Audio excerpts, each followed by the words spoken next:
আপনি বুঝেন বা না বুঝেন, খামখেয়ালি করেন আর মস্কারি করেন, টিটকারি করেন আর ইটকারি করেন, আপনি মরে যাবেন। বুঝেন কিংবা না বুঝেন, ঘুমে থাকেন কিংবা সজাগ থাকেন, অট্টালিকায় থাকেন আর কুড়ে ঘরে থাকেন, জীবনে কোনোদিন দুঃখ পান নাই, আপনিও মরবেন। জীবনে কোনোদিন সুখ পান নাই, আপনিও মরে যাবেন। 3 বেলা খানা খাইলেও মৃত্যু হয়, না খাইলেও মৃত্যু। হ্যাঁ, সুস্থ মানুষেরও মৌত হয়, অসুস্থ মানুষেরও মৃত্যু হয়। তাহলে যে সত্য নিশ্চিত আমাকে মরতে হবে, আমি সেখান থেকে চোখ বন্ধ করলেই এটা হবে না এমন না। কেউ যদি ঝড় তুফান হইতেছে আসে, যদি চোখ বন্ধ করে কয় না কোনো ঝড় তুফান হইতেছে না, ঝড় তুফান হইতেছে না, তুমি চোখ বন্ধ করে রাখছো, বেওকুফ, তুমি চোখে না খুলবা, তুমি চোখ খুললেই তো দেখবা কি হইতেছে, তুফান হইতেছে। তাইলে আমরা প্রত্যেকে, আমাদের আল্লাহ আমাদেরকে সৃষ্টি করেছেন, আমাদের সমস্ত অঙ্গ প্রত্যঙ্গ আল্লাহ দিয়েছেন, আমাদের বিবেক, আমাদের বুদ্ধি, আমাদের বোধ, আমাদের বিবেচনা, আমাদের আকল, আমাদের দিমাগ, আমাদের চোখ, আমাদের কান, আমাদের দেহ, আমাদের অন্তর, আমাদের প্রত্যেকটা সিদ্ধান্ত নেওয়ার ক্ষমতা, নড়া চড়া হাঁটা, সব কিছু কে দিয়েছেন? তাকে আমি ভুলবো কেন? আল্লাহ বলেন সৃষ্টি করলাম আমি, কান চোখ হৃদয় দিলাম আমি, অথচ আমার কৃতজ্ঞতাই কম আদায় করছি, আমার কথাই মনে পড়ছে কম। এ কেমন কথা? আমার কথাই মনে, কি নাফরমান মানুষ। একটা চিপস কিনে দিলে একটা বাচ্চাকে, একজন ভদ্র মার্জিত ফ্যামিলির মানুষ তাদের বাচ্চাকে শিখায়, আব্বু আঙ্কেলকে থ্যাংক ইউ দাও, আঙ্কেল তোমাকে একটা চিপস কিনে দিছে। 10 টাকার একটা চিপসের জন্য বাবা শিখাইছে, মা শিখাইছে আঙ্কেলকে ধন্যবাদ দিতে হয়। আর এই কায়নাতের সবকিছু দিয়ে যিনি আমাকে লালন করছেন তাকে সেজদা দিতে হয় না? এইটুকু শিখাইলেন না? কি ভদ্রতা শিখাইলেন, কি আদব শিখাইলেন বলে? আর তিনি আমার কি ক্ষতি করলেন? তিনি আমার লস কি করলেন? আমি আল্লাহর নাফরমানি কেন করব? ওমালিয়া লা আ'বুদুল্লাযী ফাতারানি ওয়া ইলাইহি তুরজাউন। সূরা ইয়াসিনের মধ্যে আছে, একজন ইমানদার, উনার পুরা জাতি কাফের, উনি একা মুমিন। এই একা ইমানদার ব্যক্তি তিনি দাঁড়াইয়া সমস্ত কাফেরদের সামনে দাঁড়িয়ে বলছে, হে আমার জাতি, তোমরা আমাকে বলো তো, যিনি আমাকে সৃষ্টি করেছেন আমি কেন তার ইবাদত করব না? এবং বললেন, যার কাছে তোমাদের সকলকে আমাকে ফিরে যেতে হবে তার ইবাদত আমি কেন করব? ওমালিয়া লা আ'বুদুল্লাযী ফাতারানি ওয়া ইলাইহি তুরজাউন, সূরা ইয়াসিনের আয়াত। আ'আত্তাখিযু মিন দুনিহি আলিহাতান ইন ইউরিদনির রাহমানু বিদুররিন লা তুগনি আন্নি শাফাআতুহুম শাইআন ওয়া লা ইউনকিদুন। আমি যদি আল্লাহকে ছেড়ে দেই আর অন্য কাউকে ধরতে যাই, অন্য কেউ তো আমারে কখনো কোনো বিপদ বা মুসিবত থেকে 1 সেকেন্ডের জন্য আমাকে তো রক্ষাও করতে পারবে না, উদ্ধারও। আমি অন্যকে ডাকবো কেন? আমি অন্যের কাছে যাব কেন? আজকে আপনারা মেনে নিচ্ছেন ঠান্ডা মাথায়, আপনারা ঘরের ব্যাপারে যত্নবান, আপনারা আপনাদের ঘর ফার্নিচার, আপনারা আপনাদের ইট বালু সিমেন্ট, আপনাদের সমস্ত আসবাবপত্রের ব্যাপারে খুব কেয়ারফুল, যেন 2 নম্বর না হয়, ভালোটা। কিন্তু নিজের স্ত্রী ছেলে মেয়ের ব্যাপারে খুব বেশি অসচেতন। ছেলেটা 1 ওয়াক্ত নামাজ পড়ে না, এই নিয়ে আপনার কোনো মাথা ব্যথা নাই, আপনার কোনো চোখের পানি নাই, আপনার কোনো আহাজারি নাই। মেয়েটা পর্দা করে না, স্ত্রী পর্দা করেন, হায় মুসলমান, এই নিয়ে আপনাদের কোনো ভাবনা নাই, কোনো ভাবনা নাই। 18 বছরের ছেলেটা একদিনও ফজরের নামাজ পড়ে না, 365 দিনে, খোদার 1 বছরে বাবা মা জীবিত, এমন নিকৃষ্ট নাফরমান, এমন নিকৃষ্ট বেয়াদব, এই বেয়াদব মুসলমান মা বাবার ঘরে ঘুমাইয়া 1 বছরে কোনোদিন বলতে পারবে না 5 ওয়াক্ত নামাজ কাকে বলে। এমন হাইওয়ান, এমন পশু আপনি পালতেছেন, 1 ওয়াক্ত নামাজ পড়ে না, 365 দিনে খোদার 1 বছরে বাবা মা জীবিত, এমন নিকৃষ্ট নাফরমান, এমন বেয়াদব মুসলমান মা বাবার ঘরে ঘুমাইয়া 1 বছরে কোনোদিন বলতে পারবে না 5 ওয়াক্ত নামাজ কাকে বলে। এমন হাইওয়ান, এমন পশু, আপনি পালতেছেন, আর আপনি কোন সংসারের লেগে আপনি সব করছেন? কি সংসার এটা? কিসের সংসার এটা? কিসের জিফুতিটা? কিতা বলেন এটি? আল্লাহ কোরআনুল কারীমের মধ্যে নূহ আলাইহিস সালামকে বলছে, ওনার ছেলে কেনান, বেঈমান ছেলেটা যখন ডুবে যাইতেছে, নূহ আলাইহিস সালাম আল্লাহর কাছে দোয়া করছিলেন, আল্লাহ আমার সন্তান, আমার বংশধর। কোরআনুল কারীমের মধ্যে আছে, আল্লাহ তাআলা ডাইরেক্ট নিষেধ করছে, সাবধান, ইন্নাহু লাইসা মিন আহলিক, এটা তোমার সন্তান না, ইন্নাহু আমালুন গায়রু সালিহ, বললেন এটা বেআমল, নাফরমান, ফালা তাসআলনি, বলছেন হে নূহ, এমন নাফরমান সন্তানের জন্য তুমি আমার কাছে কিছু চেয়েও না। হাত তুলো না, হাত নামাও। নূহ আলাইহিস সালাম হাত নামায় ফেলছে। কোরআনের আয়াত সূরা হুদের মধ্যে আছে। আল্লাহ বলছে হাত নামাও না, এমন নাফরমান সন্তানের জন্য আমার কাছে হাত তুলো না। বলে কিভাবে মেনে নিলাম আমি? কিভাবে মেনে নিলাম? আস্তাগফির। আজ আমরা আপনাদেরকে বুঝাইতে চাই, মাদ্রাসা শুধু কেবল একটি শিক্ষা প্রতিষ্ঠান। মাদ্রাসা জীবন শিখায়, মাদ্রাসা আখিরাত শিখায়, মাদ্রাসা গন্তব্য চিনায়, মঞ্জিল চিনায়। আমাদের প্রত্যেকের গন্তব্য চাকরি জীবন না। আমরা ভাগ করে নিছি নিজের জীবন, প্রথম কিছুদিন পড়ালেখা, কিছুদিন উপার্জন, কিছুদিন রিটায়ার্ড পারসন, শেষ, এর মধ্যে একদিন মৃত্যু। মানে জীবনকেই তিনটা ভাগ করে নিছি। কয়দিন পড়ালেখা করলাম, কয়দিন উপার্জন করলাম, এবার কয়দিন জিফুত নাতি নাতনি নিয়া আমি একটু বিশ্রামে আছি। এখন ছেলে পেলের আল্লাহর রহমতে লাইন ফাইন হইছে, ওরাই এখন হুজুর কামাই রোজগারি করে। আমি 3 বেলা ভাত খাই, বিকাল বেলা আপেল খাই, মালটা খাই, মাগরিবের পরে 1 গ্লাস দুধ খাই, আর শরীরে যে দুর্কুলা গপসপ মারি। এই আল্লাহর আন্নগো দোয়ায় ভালো আছি। নো, ভালো হইতো আপনি, মাশাআল্লাহ, আপেল খাইতেছেন, মালটা খাইতেছেন। চাচা আপনি ভালো না তো ভালা কি? বুঝেন? যে আপেল খায় সেই তো কামিয়াব, শেষ বয়সে যে মালটা খায় সেই তো কামিয়াব। তাহলে এই জীবন শেষ, হায়াত মিলাই লাইলেন, আখিরাত, কবর, হাসরের মাঠ, পরকাল।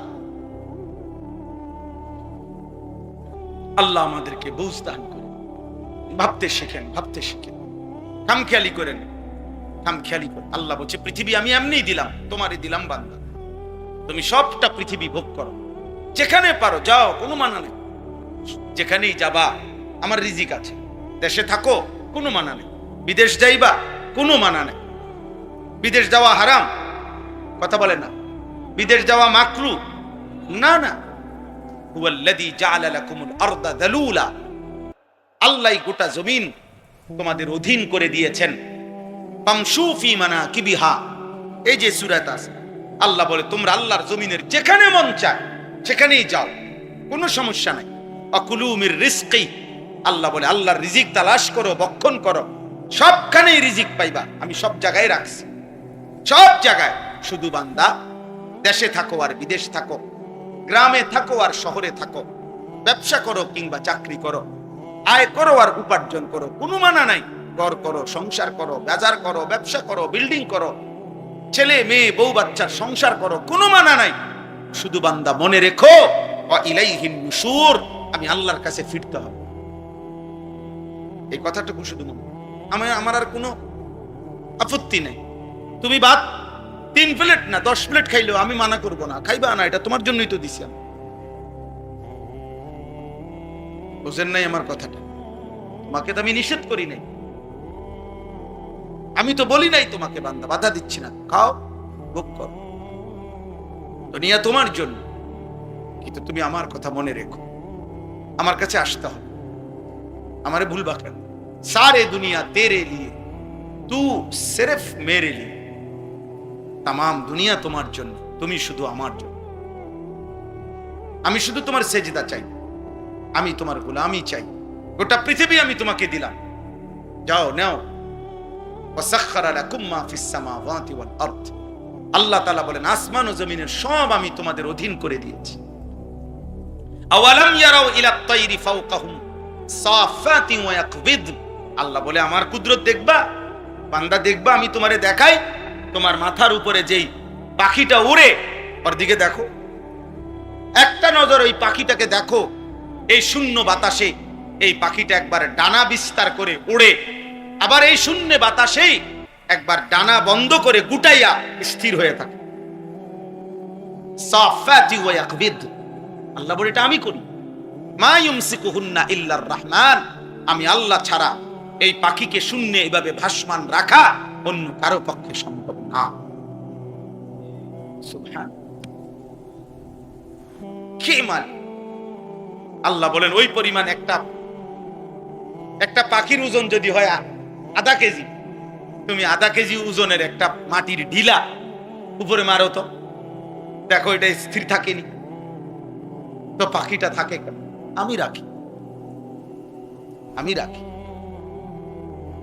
40,000 ফিট উচ্চতায়, 36,000 ফিট উচ্চতায় বিমানটা উড়ে, 600 জন যাত্রী, প্রত্যেকের 2টা করে লাগেজ। কি পরিমাণ ফুয়েল! 6,000 কিলোমিটার, 7,000 কিলোমিটার পথ যাবে সেটা শূন্যে। কত বেশি পরিমাণ তেল এটার ভিতরে আছে, কত কিছু যন্ত্রপাতি, ওজন, ভার। বিমানটার ওজন কত, তেলের ওজন কত, মালগুলার ওজন কত, মানুষটির ওজন কত। আয় কারীম, এই বিশাল ওজনের এই বিমানটা 6,000 কিলোমিটার একসাথে উড়ে যাচ্ছে, মাঝখানে কোথাও ব্রেক দেয় না। আল্লাহ তাআলা বলে এটা আমি করি। আমি গত বছর হজ্জে, আমার বিবি আমার সাথে গেছে গত বছরের হজে। তো ও প্রথমবারের মতো আমার সাথে তখন গেছে। তো বিমানটা যখন আকাশে উঠতেছে, আমি হঠাৎ করে এহরাম অবস্থায় কথার প্রসঙ্গে বললাম আর কি করে যে, বুঝছুনি, তুমি বোঝনি কোথায় আছি আমরা, কত ঊর্ধ্বে এই বিমান উঠতেছে, কি বিশাল মহাশূন্যে, কত ঊর্ধ্বে, কত ভারী, কত ওজন, কেমনে আল্লাহ তাআলা এটা উড়াইতেছে, উঠতেছে। এই কথা কইতেছি, ওই ডরে আমার গায়ে হাত দিয়ে কইছে কইডি কইেন নাকি। মহিলা মানুষ তো কাইপা উঠছে যে বাপরে, মানে কল্পনা করলো তো বিশাল ব্যাপার। আল্লাহ তাআলা বলেন বান্দা এটা আমি করেছি। এমন মালিক, আমি 24 ঘন্টা তোমারে লালন পালন, সেই মালিকের একটা সেজদা দিতে মন চায় না। আরে 24 ঘন্টা বেটা, এখানে বেটা গত 24 ঘন্টায় 5 ওয়াক্ত নামাজের একটা সেজদা যার কপালে নাই, তোর চাইতে নিকৃষ্ট বেয়াদব আসমানের নিচে জমিনের উপরে কোন বেয়াদব এর চাইতে বড় হইতে পারে? তোর চাইতে বড় বেয়াদব আর কেউ না। বেয়াদব বেটা, বেয়াদব, 100% বেয়াদব, 100% অসভ্য বেটা। তোকে মানুষ না বলে জানোয়ার বললে ভালো হইতো, তোকে জন্তু জানোয়ারের সাথে শোয়া দিলে ভালো, বেনামাজিকে হাইওয়ানের সাথে শোয়া দিলে ভালো। মানুষের সমাজে তুমি বেমানান, মনুষ্য সমাজে তুমি বেমানান, মানে জানোয়ারের সাথে রাখলে ভালো হতো। কারণ ও সেজদা দেয় না, তুমিও সেজদা, ও মুত্তা ফানি লয় না, তুমিও মুত্তা ফানি লয়। কারো লজ্জা থাকলে, আব্বা বিবেক থাকলে, মায়ের পবিত্র দুধ যদি পান করে থাকো, আল্লাহকে সেজদা করো। চালাক মনে করো না মিয়া। হ্যাঁ, 2-4 কলম পড়ালেখা আমরাও করছি। আল্লাহ বললেন কেন? জেনারেল পড়ে আপনি বিরাট কিছু হয়ে গেছে। পদার্থ বিজ্ঞান আর জীববিজ্ঞান, রসায়ন বিজ্ঞান আর উচ্চতর গণিত, তথ্য যোগাযোগ প্রযুক্তি, আল্লাহর কোরআনের এক শব্দের সামনে কোন যুক্তিতে পৃথিবীর কোন বেঈমান, কোন কাফের, কোন ইহুদি, কোন খ্রিস্টান, কোন পৃথিবীর ইউনিভার্সিটি আজ পর্যন্ত প্রমাণ করতে পারে নাই যে এই বৈশ্বিক জেনারেল বইগুলো আল্লাহর কোরআনের একটি অক্ষরের সামনে ওইটা দামি। এর কোন যুক্তি, এর কোন বৈজ্ঞানিক ব্যাখ্যা, এর কোন যুক্তি কোন বেঈমানের কাছেও নাই। চলেন, চ্যালেঞ্জ করলাম, কোন সায়েন্টিফিক ব্যাখ্যা নাই, কোন যুক্তি নাই। একটা যুক্তি দেখান। হ্যাঁ, আপনারা যদি এই সমাজ কোন ইমামকে মূল্যায়ন না করেন, এটা আপনাদের ব্যর্থতা। এটা কোরআনের ব্যর্থতা। আপনারা যদি মসজিদের হুজুরকে মূল্যায়ন না করেন, আপনি না বানাইছেন 6,000 টাকা বেতন, কথা বুঝেন নাই আপনি? আপনি না বানাইছেন 10,000 টাকা বেতন, আপনি না বেতন দেন না 6 মাস, তো এটা তো আপনার ব্যর্থতা। এটা আল্লাহ তাআলাই বলছে তোমরা ইমাম সাহেবকে সর্বনিম্ন বেতন দিও, এটা রাসূলুল্লাহ সাল্লাল্লাহু আলাইহি ওয়াসাল্লাম বলছে। তাহলে এটা ব্যর্থতা। হুজুর এলে কি হইব, কইতে ভাত খাইবা? তো আপনার কলিজার ভিতরে আলেমে দ্বীনের মর্যাদা নাই, এটা তো আপনার দুর্ভাগ্য, এটা তো আপনার দুর্ভাগ্য, আপনার ব্যর্থতা মিয়া, তো কোরআনের ব্যর্থতা। রাসূলুল্লাহ সাল্লাল্লাহু আলাইহি ওয়াসাল্লামকে যেই সমস্ত নাফরমানরা মূল্যায়ন করে নাই, এতে করে নবী সাল্লাল্লাহু আলাইহি ওয়াসাল্লামের ইজ্জতের মধ্যে কমছে কদ্দুর? ওমা মুহাম্মদ হামিদে হামদে খুদা বাস, খুদা মদহে আফরি মুস্তাফা বাস। আল্লামা ইকবাল বলছে, শোনো দুনিয়াবাসী, নবীজি সাল্লাল্লাহু আলাইহি সাল্লাম একা আল্লাহর যত প্রশংসা করছেন, আল্লাহর প্রশংসা আর কেউ না করিলে মুহাম্মদের একার প্রশংসাই আল্লাহর জন্য যথেষ্ট। আর মুহাম্মদের প্রশংসা সাল্লাল্লাহু আলাইহি সাল্লাম, নবীজির প্রশংসায় এক আল্লাহ যত প্রশংসা করছে, গোটা কায়নাত যদি আর কোনোদিন নবীর একটা প্রশংসাও না করে, এটাই যথেষ্ট। মুহাম্মদ হামিদে হামদে খুদা বাস, খুদা মদহে আফরি মুস্তাফা বাস। মুহাম্মদ আজ তুমি খাহাম খুদারা, খুদায়া আজ তু হুব্বে মুস্তাফারা। আল্লাহর নবী মুহাম্মদ আল্লাহর ভালোবাসায় পূর্ণ করেছেন, নবীর ভালোবাসায় আল্লাহ পূর্ণ করেছেন। সাল্লাল্লাহু আলাইহি ওয়াসাল্লাম। কি ভাবছেন আপনার আমার ভালোবাসার সস্তা 2-4 স্লোগান নবীর? হ্যাঁ, এটা নিয়ে আবার ভালোবাসে যে দূর কার্য করে তাতে বেশি। ভালোবাসা 1.5 লাইন, ঝগড়া করে 6 লাইন, দিলেপি 2 আর না দিতে কার্য। নবীর ভালোবাসা ঝগড়া পাইছে না অর্ধেক। ভালোবাসা নিয়ে ঝগড়ার বিষয় এটা? নবী সাল্লাল্লাহু আলাইহি সাল্লামের ভালোবাসা ছোট্ট বিষয়, কথা বলেন না কেন? তো ভালোবাসায় দূরে সরাবেন কেন? ভালোবাসায় ধাক্কা ধাক্কি করবেন কেন? ভালোবাসতে গিয়ে ধাক্কা দিবেন কেন? ফাসাদ করবেন কেন? দোয়া করে আল্লাহ পাক যেন গোটা পৃথিবীর ইমানদারকে জান্নাত দিয়ে, প্রত্যেকের কলিজায় যেন নবীজির ভালোবাসা দিয়ে দেয়। আল্লাহ আমাদেরকে কবুল করেন।